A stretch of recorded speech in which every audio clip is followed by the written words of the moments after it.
I think the biggest challenge when we began working on homelessness was to find a way to get the entire community to coalesce around common strategies and to work together. We are able to partner with community partners. That includes volunteers and former clients to come in and influence our services and provide us guidance on what would be best as far as to help people move to becoming more self-sufficient and obtaining housing. When you see that people have fought through suffering and emerged and still have these beautiful spirits and dreams and aspirations, it just makes the work worthwhile. I had a job working as a production analyst for a Fortune 500 company, and they decided to move to a different county. And about the same time as the company was moving, my car was run over by a truck. One of my biggest barriers to, transitioning into some kind of help was just navigating the maze of the services that are available. It's definitely not easy. But I started having issues that I didn't deal with, and issues that extended back from military. And it cost me my marriage, it cost me my home, it almost cost me my life.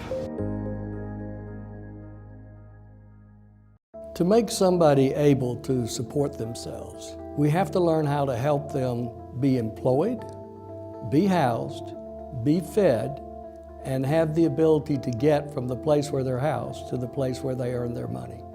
Housing is a right, not a privilege. And if there are homeless people in the city of Atlanta, we want corporate agencies or businesses in Atlanta to know that they can come to the Gateway and partner with us.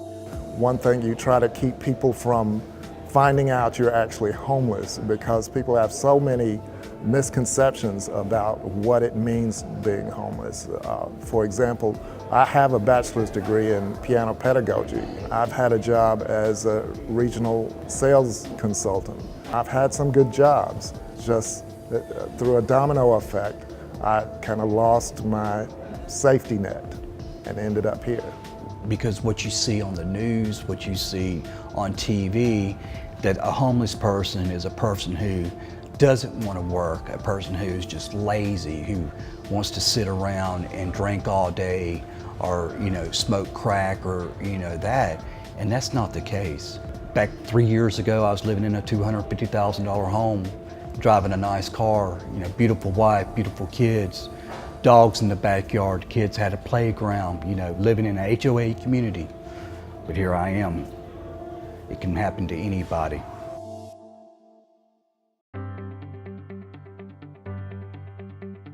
So the Gateway is the front door to a continuum of care.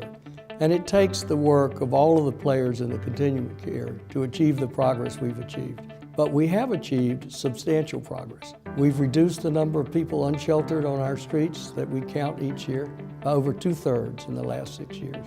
And we've reduced the total number of people we count in emergency shelters, transitional shelters, and unsheltered by over 40% in that same time period. About 59% of our residents are moving to some level of stable housing. That's a very high number. And most of the folks here are residing with us on average about 6 months. That 6-month stay makes us a little bit different than a traditional shelter. We see ourselves not as a shelter, but actually as a homeless service provider. It's pretty much a group effort. Everyone who is on staff here ends up offering encouragement and giving you all kinds of advice about how to find stable housing, how to enhance your career.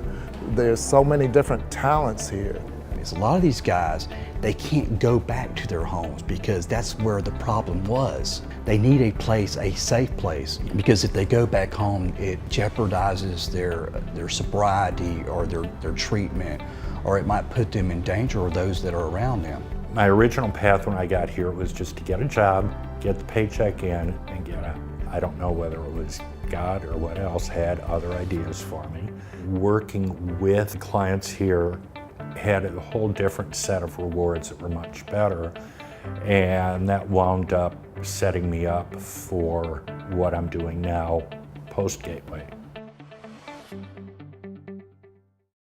We cannot eliminate hardship, and we cannot eliminate adversity, But what we can do is construct and maintain a system that has the capacity to identify people quickly when they become homeless, can address their issues effectively and promptly, with the end that we can make homelessness rare and brief and non-recurring. As I'm going forward and I'm thinking of possibly opening my own sober living program, I know how to run a program as a business, but still also maintain my empathy, and make sure that my clients get, the best possible chance they have to succeed when they move on. One advantage of being in the intern program is that we get a scholarship. Through that internship, I was able to save enough money to take a class at the Georgia Film Academy. And after that, I did my internship at the Weather Channel. When I graduate from Gateway, I want to show others that it is possible, that you can accomplish what you set your mind to.